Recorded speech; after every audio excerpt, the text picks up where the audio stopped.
Corinthians, chapter number 7. This is lesson number 12, by the way. Lesson number 12. And I do want to look at, let's look at verse number 27 before I give you the three grounds for divorce, Bible, a biblical divorce. And these are subjects now, and we're going to try to deal with all of these questions. We may take some questions at the end, because these are questions that people want to know. They want to deal with this. And because you've been told so many things. Some people have been told, Lord, you've been, with my hand up, we've had people come to this church from other denominations now. And they were told when they got divorced that was it. They're going straight to hell. Yeah. And folks, that's not in the Bible. I dare you find it. I'll give you $200 if you can find it. It's not in there. Now, look at 1 Corinthians chapter number 7 and verse number 27. Let's talk about this, and then we'll move on. Art thou bound unto a wife? Okay, there's a question for everybody in this room. Are you married? You're bound to a wife. Seek not to be loosed. That's pretty plain. If you're married in this room, you're bound to a wife. Notice how God, this is what's funny about it, how God uses the terminology. If you're married, you're bound.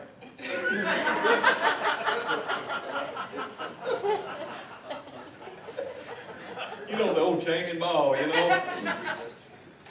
All joking aside, art thou bound unto a wife, okay? Seek not to be loosed. If you're married, don't seek to be unmarried.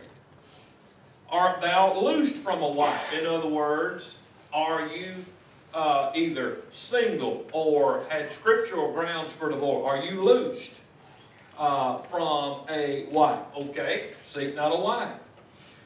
In other words, if you're single, you can live that way, and so on and so forth. Seek not a wife. Verse 28. But, and if thou, what? Thou hast not, what? Y'all better underline it. Put it in bold letters. If you don't put it in bold letters. But and if thou marry, thou hast not sinned. And you were told by some preacher who couldn't read a Bible, plain English, that if you were married after you've been divorced, you've sinned. The rest of the verse says, and if a virgin marry, that's somebody that's never, if a virgin marry, that goes to show you what I was talking about a while ago. Marry, a virgin, as somebody that's never had that relationship with the opposite sex. They marry, okay, they become married. She hath not sinned. Nevertheless, such shall have trouble in the flesh, but I spare you. In other words, he says, nevertheless, such shall have trouble in the flesh. There are some that the husband or the wife, either or, has stepped out. The two, one party stepped out and joined themselves to someone else. They came back and reconciled, and their husband or wife forgave them, and they came back together, worked it out, stayed married, and so on and so forth. If you can do that, Paul says, if you can forgive and you can stay together and you can do that, then that's wonderful and great. But Paul says, that's what he said. He said, nevertheless, such shall have trouble in the flesh. In other words, I'm going to spare you the details. Sometimes what happens, it's hard, that's hard. You say, can you forgive? I don't know. You'll have to cross that bridge when you get to it. I don't know. Some people can forgive, some people can't. But if you can, what will happen? 95% of the time, this is what happens. The party that was sinned against, in other words, the party, every time you get into something, every time you get into a fight or a conversation or whatever, that will be thrown in your face. Right. Every time. Amen. And it's hard. It's difficult. Because, yes, they forgave him. Okay, you forgave them, you're back together, and y'all working it out, and then 6 months later, y'all have a falling out about something, and that's thrown up. Well, 6 months ago you did this, and I took you back, da da da da. Paul says, nevertheless, you're going to have trouble. You're going to have some trouble. If you can overcome it, great, wonderful. But it's going to be tough. Because that kind of stuff's going to get thrown up in your face. Now, I'm going to read this again. Verse 27, art thou bound unto a wife? Seek not to be loosed. That's a married couple. You're bound to a wife. Seek not to be loosed. Art thou loosed from a wife? In other words, are you loosed from a wife? Are you loosed? Are you freed from a wife? There are 3 grounds that you can be loosed. I'm fixing to give them to you. Are you loosed from a wife? Now, let me say this. Maybe this will clear up some. This is what I believe. You don't have to believe like I do, but I think I've got enough scriptural grounds on it. In God's eyes, marriage is not a certificate from the courthouse. It is not a ceremony out here in the auditorium. Marriage in God's eyes is where 2 become one flesh.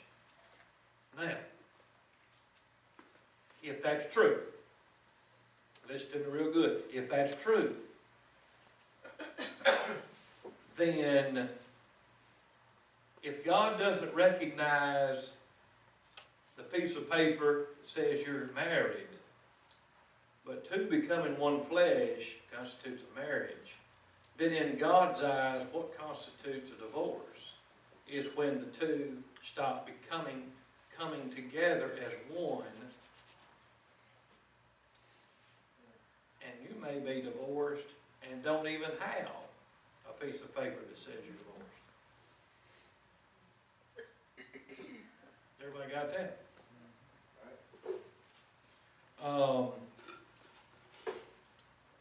Now, let me give you the 3 grounds. Look at Matthew 19. Matthew 19. Matthew 19. These are tough issues. Because so many people have been told all their life, well, if you've been divorced, and you can't do nothing but tithe.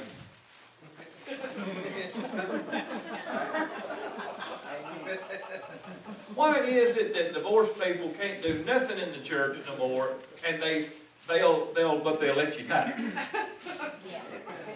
That's one thing they're not going to take away from you. Well, you've been divorced. You ain't never heard a church tell you, well, you've been divorced. You can't tithe no more. They ain't going to never tell you that. They'll tell you everything else you can't do. You can't take up an offering, you can't sneeze, you can't do nothing. You can't use our restrooms if you've been divorced. But please, by all means, tithe.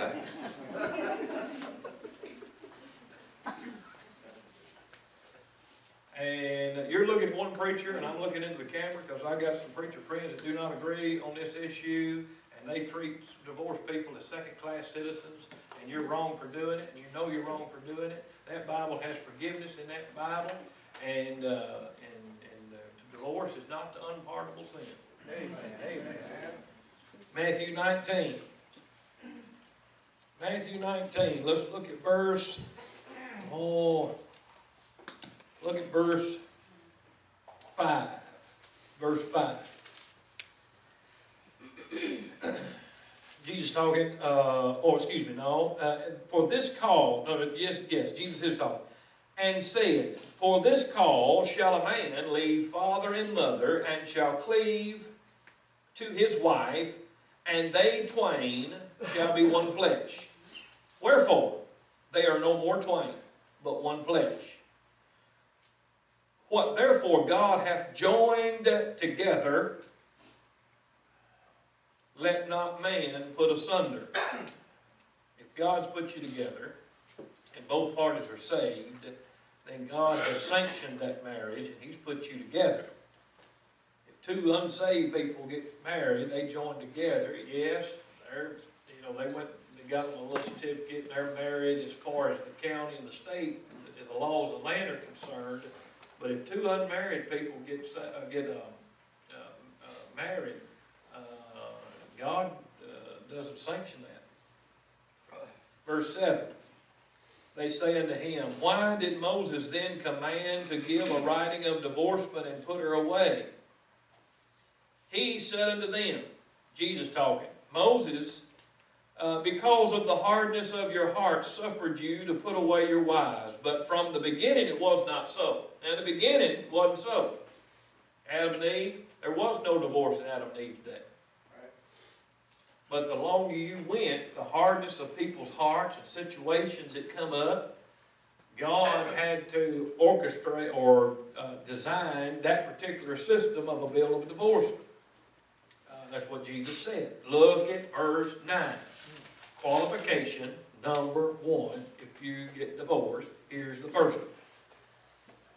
And I say unto, who's talking? That's pretty good, ain't it? I mean, that's Jesus talking. That's pretty high up. Whosoever shall put away his wife, comma, except. Y'all see the except. So here is a ground. Except it be for what? Fornication. Now, I know what you've been taught and what Webster's dictionary tells you. They tell you what fornication is between unmarried couples and adultery is with married couples. You forget what the dictionary says. This right here is married couples. Whosoever shall put away his wife, except it be for what? Fornication. That's the act. You got a married couple. And this wife goes out and joins herself to another man. She's joined herself to another man. She has fornicated. That's the act. Where was it? Verse 9. And I say, whosoever shall put away his wife, except it be for fornication, and shall marry another, committeth adultery. And whoso marrieth her which is put away doth commit adultery. Now, notice, adultery is not committed except it be for fornication. This wife has left and joined herself to another man. Right. This man here, the party that has been harmed, is loosed and free to marry another. Right? Yeah. He only commits fornication if fornication hasn't happened. Does everybody see that? Jesus, talking out of his mouth, said, except it be for fornication, ground number 1. Now, talking about what the law, if you look, I tell you what, sometime you read Deuteronomy chapter 24 about what the law says. You think the New Testament. Listen to Deuteronomy 24 real quick. Verse 1. When a man hath taken a wife and married her, and it come to pass that she find no favor in his eyes, because he hath found some uncleanliness in her. He marries this woman, and he wakes up the next morning and she's got dirt under her fingernails. It don't say. He's found some uncleanness in her, something he don't like. Then let him write her a bill of divorcement and give it to her in her hand and send her out of his house. Right. Ain't y'all glad we ain't in Deuteronomy? Well, some of you may wish we would.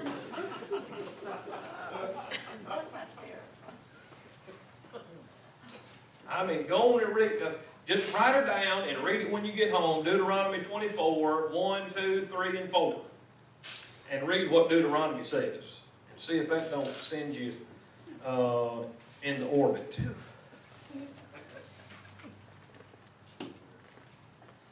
Now, that was qualification number 1. Now, let me give you the second one, and it's found in Romans 7. Let's look at Romans 7.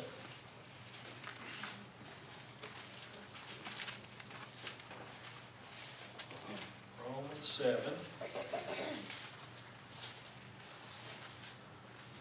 Romans 7.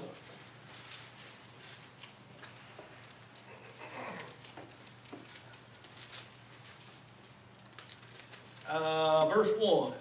Know ye not, don't you know, brethren? For I speak to them that know the law, how that the law hath dominion over a man as long as he liveth. For the woman which hath, present tense, is everybody with me? Verse 2, chapter 7, Romans. Hath, present tense, and husband, is bound by the law to her husband so long as he liveth. But if the husband be what? She is what? From the law of her husband. So what's number 2? You got the first one is fornication. A divorce is okay. Number 2, if death comes to one party, then that you're loosed from the law of your husband. So number 2 is if by death. Now let me keep reading because there's some interesting things here. So then if, while her husband liveth, she be married, I gotta get this on the board, because y'all fixed it. All right, y'all with me? Yeah. Y'all, we got husband, number 1. She's married to this guy. Now if he dies, she's no longer bound to him. She can marry another. All right? Look at verse number 3. So then if, while her husband liveth, y'all see number 1, he's still living. She's still married to him. Right? Hath a husband. That's number 1. She's married to him. Right? They live in, I'm talking about she be married to another man.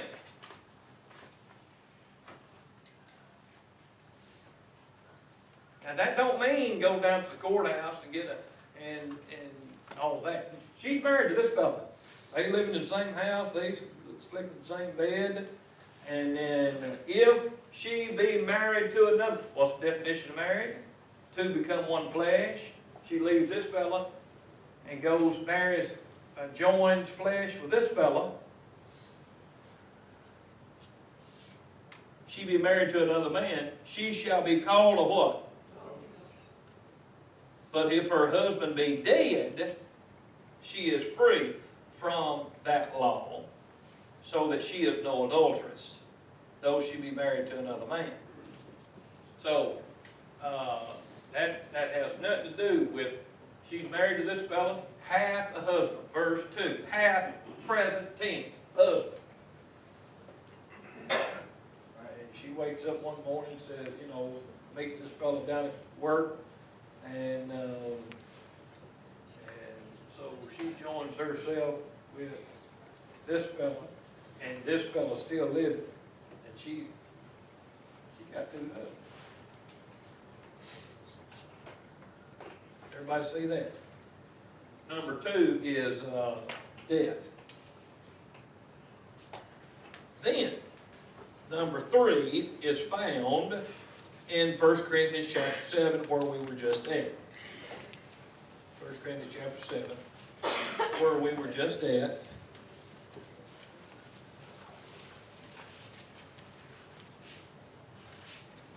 And look at verse 15.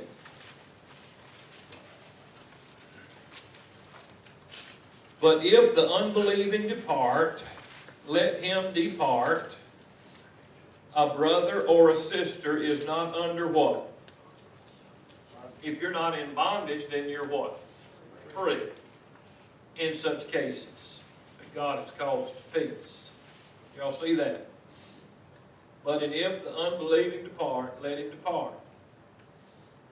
A brother or a sister is not under bondage. Now, someone was talking about someone was talking about a while ago, what if this person claims to be saved and they depart? Well, now in God's eyes, even a saved person that, all right,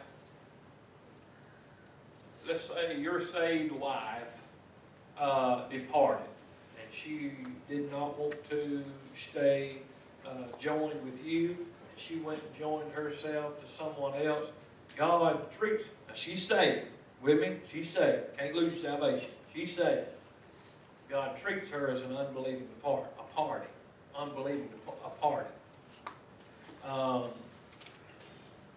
Y'all see that? Y'all understand? But if the unbelieving depart, let him depart. A brother or a sister is not under bondage in such cases, but God has called us to peace. So you got three grounds. You got one, fornication. One party steps out on the other. That is grounds for divorce. Now listen, just because one party cheats on the other, that doesn't mean you have to get divorced. He says if you can forgive, live together. If you can forget, you can work that thing out, work it out, live together, that's best. But if you can't, and you can't live with that, you've got grounds for fornication, and you can divorce. I've never counseled anybody and told them to go get divorced. I've never encouraged anybody to get divorced. I don't like divorce. Divorce hurts families and it hurts children. But what I'm saying is there are cases where it is unavoidable. And this takes place. Ladies and men, I know some men are living in or have lived in an abusive relationship. I don't think God intends for you to live in that kind of relationship and environment. I don't think God intends for a woman to get beat on every night. Well, she got to stay married to him because they'll go to hell if she divorces him. No, nowhere in the Bible. God says, if it be possible, live peacefully with all men. If it be possible. Sometimes not possible. Sometimes it's not possible to turn the other cheek. And let me say something else while I'm on this. People treat Christians like we're supposed to sit there and take it. You ain't run up on me lately. I don't believe that. Well, you're a Christian. You gotta let me just do whatever and say whatever. No, I don't either. I ain't always been a preacher. And that ain't, just because we're Christians and I'm a preacher. If it be possible, live peacefully with all men. Sometimes it ain't possible. And when it ain't possible, we call that the right hand of fellowship.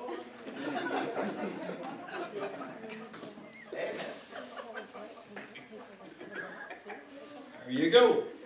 Yeah, that's recorded too. All my preacher brethren will leave me over that one. Now, that's what I want to deal with. Several things about this issue, and I'm going to close right there for tonight and open up for some discussion. And so we're going to close with that. We'll start back next week with chapter number 8, and we'll do that.